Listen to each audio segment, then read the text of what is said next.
Sekitar 5 tahun sebelum kenabian, Mekah dilanda banjir sampai memasuki bangunan Ka'bah. Banjir tersebut mengakibatkan Ka'bah retak dan tak kokoh lagi berdiri di atas pondasi yang didirikan oleh Nabi Ibrahim dan putranya Ismail.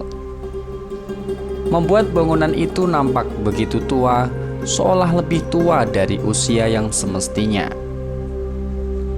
Kondisi ini membuat kaum Quraisy merasa prihatin, apalagi beberapa tahun terakhir marak pencurian terhadap barang-barang berharga yang diletakkan di dalam sana. Bangunan tak beratap itu kian membutuhkan perawatan.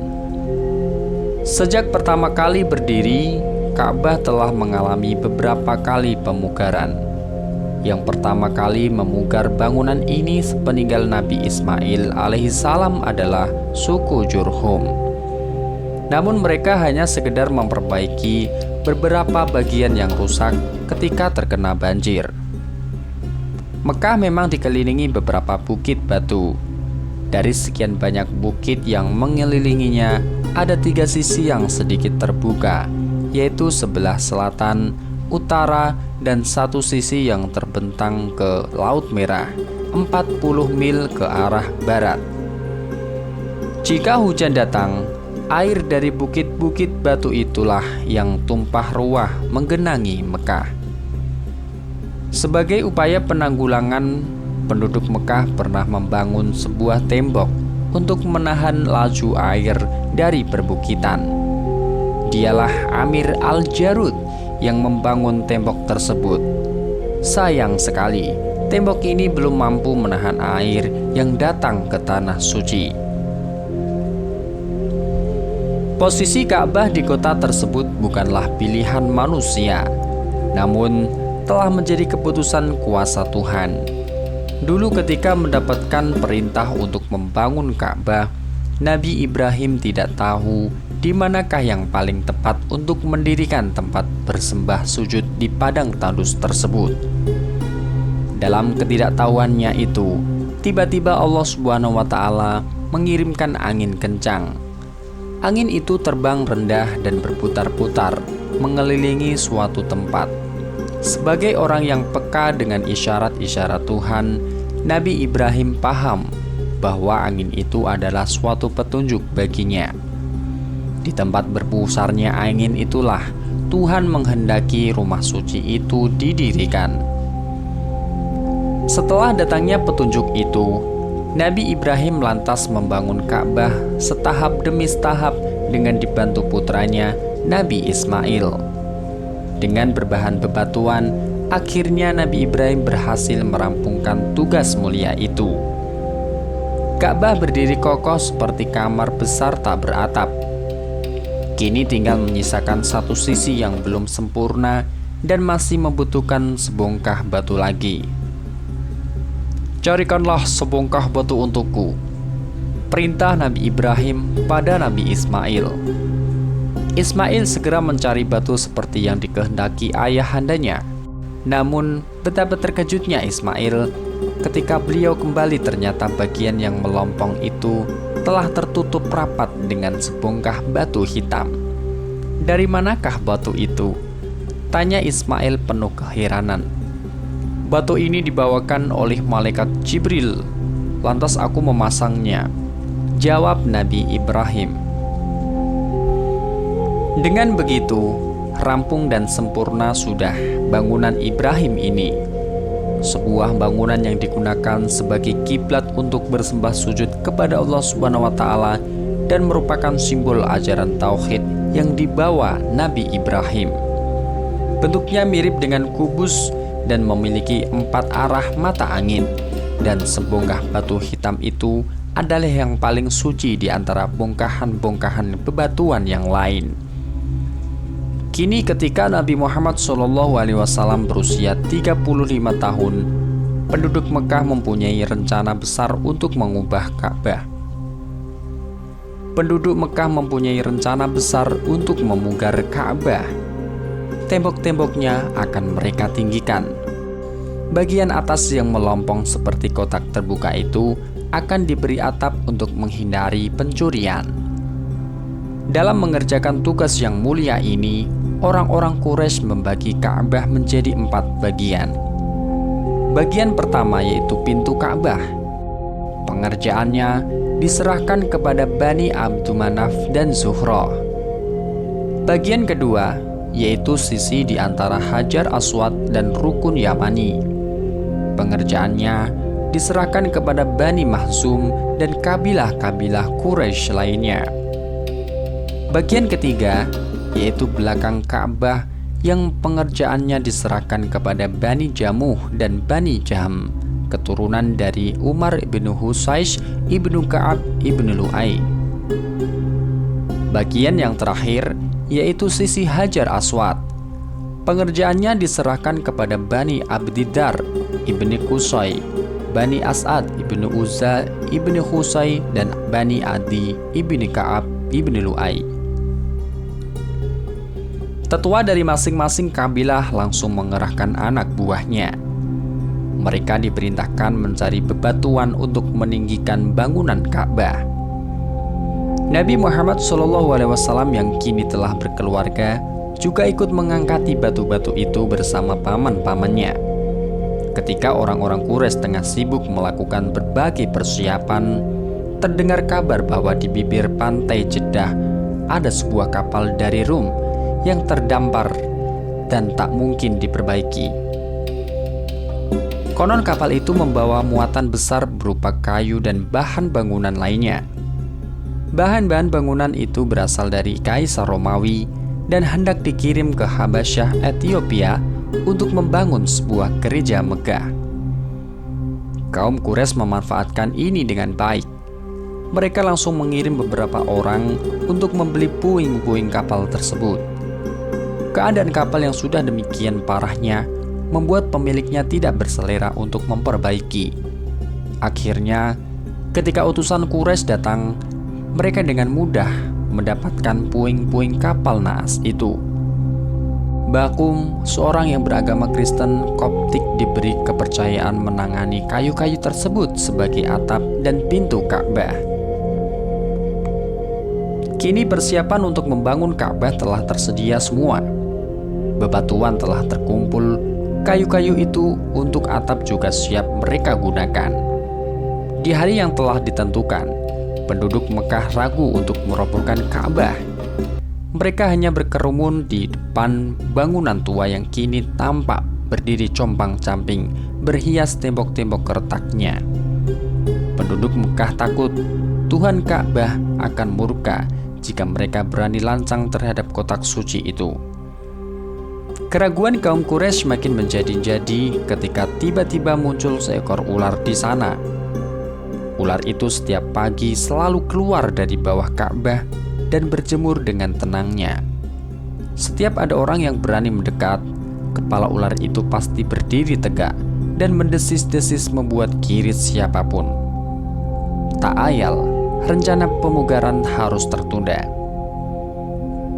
Ketegangan karena ular itu segera sirna ketika datang seekor elang. Burung itu dengan garangnya langsung menukik tajam ketika melihat ular itu tengah berjemur di tempat biasanya. Melihat kejadian tersebut, orang-orang Quraisy berkata di antara mereka, "Kita berharap mudah-mudahan peristiwa ini merupakan tanda bahwa Allah merestui apa yang akan kita kerjakan. Kita telah mempunyai arsitek dan kayu-kayu yang diperlukan, dan Allah telah menghindarkan kita dari gangguan ular. Mari kita mulai pekerjaan ini." Setelah dirasa aman, kaum Quraisy bermaksud memulai pemugarannya. Namun sekali lagi, mereka harus mengurungkan niatnya. Abu Wahab ibnu Umar atau Al-Walid ibnu Mughirah yang telah berdiri dan mulai mengambil bebatuan membuat kaget penduduk Mekah.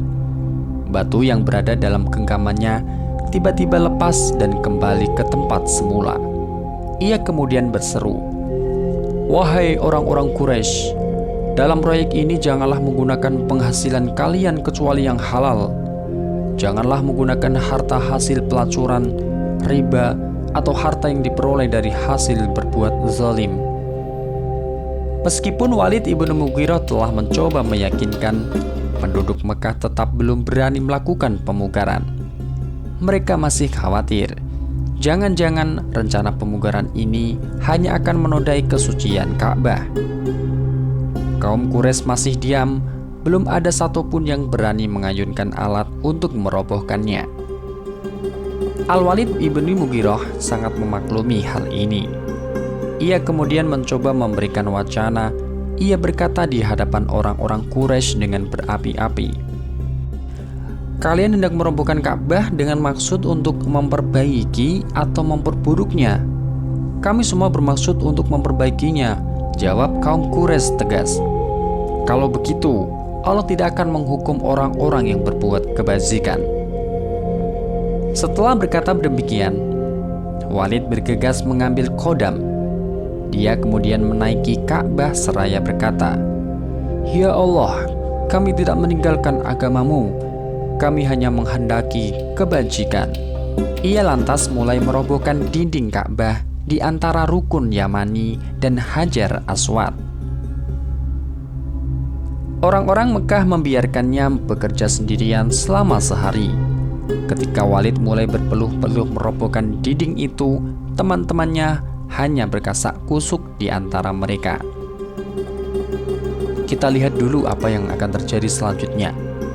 Kalau nanti ada apa-apa yang menimpanya, kita urungkan saja rencana renovasi ini. Dan bagian yang sudah dibongkar, kita kembalikan ke tempat semula. Akan tetapi jika Walid selamat, maka Allah benar-benar ridho dengan apa yang akan kita kerjakan. Setelah ditunggu sehari ternyata tidak terjadi apa-apa.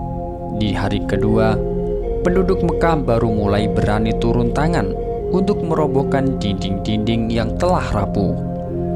Mereka bekerja sesuai dengan pembagian yang telah ditentukan. Sesekali mereka bergurau untuk menghilangkan ketegangan yang mewarnai awal pemugaran. Ibnu Ishaq menceritakan, ketika pembongkaran telah mencapai pondasi yang diletakkan Ibrahim, mereka menemukan sebuah batu bertuliskan bahasa Suryani. Seorang relawan Yahudi akhirnya membacakan tulisan yang tidak pernah mereka pahami itu.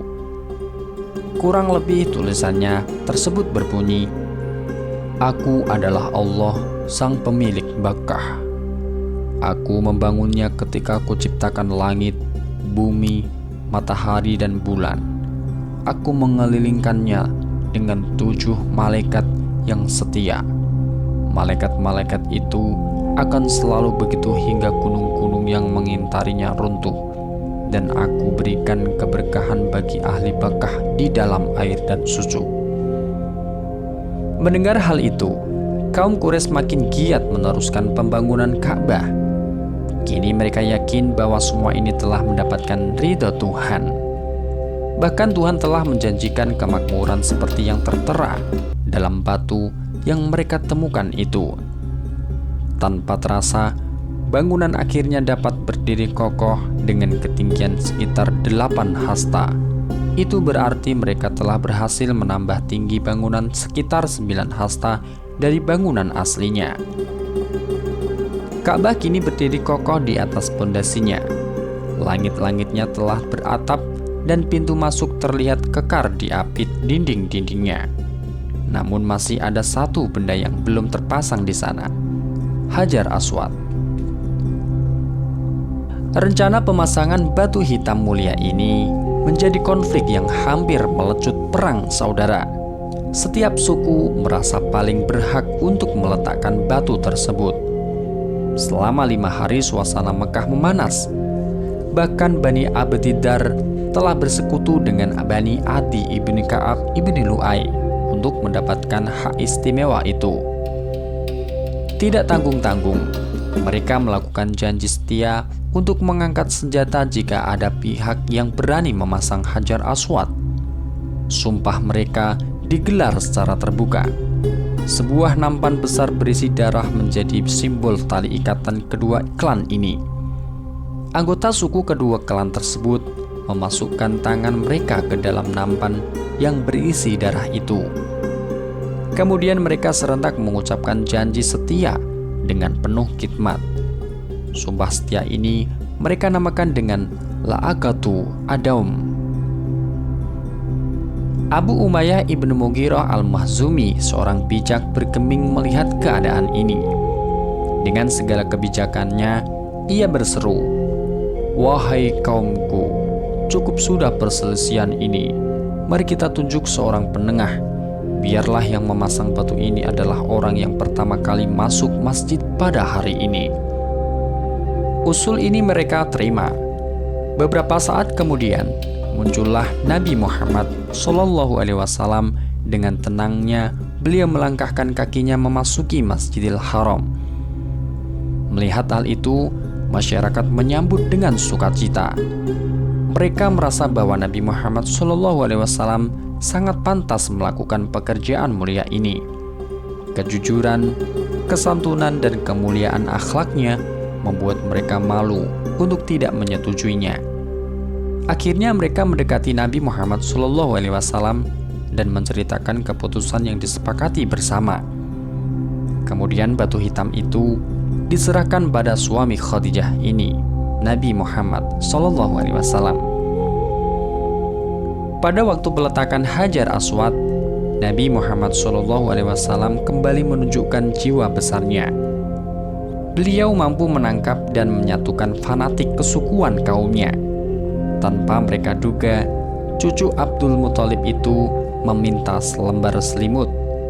Ujung-ujung selimut itu kemudian beliau minta untuk dipegang oleh setiap tetua dari suku-suku paling berpengaruh. Hajar Aswad yang telah memicu konflik selama beberapa hari itu, beliau letakkan di tengah-tengah selimut tersebut. Nabi Muhammad SAW meminta agar mereka serentak mengangkat batu itu dan beliau nanti yang akan meletakkan kembali pada tempatnya. Semua yang hadir di tempat tersebut mampu menangkap makna yang tersirat dari ide cerdas Nabi Muhammad SAW. Mereka tahu bahwa hal itu dilakukan agar semua suku ikut terlibat dalam pemasangan batu suci pemberian Jibril itu. Hari itu berakhirlah ketegangan antara suku dan sempurnalah bangunan Ka'bah seperti yang mereka harapkan.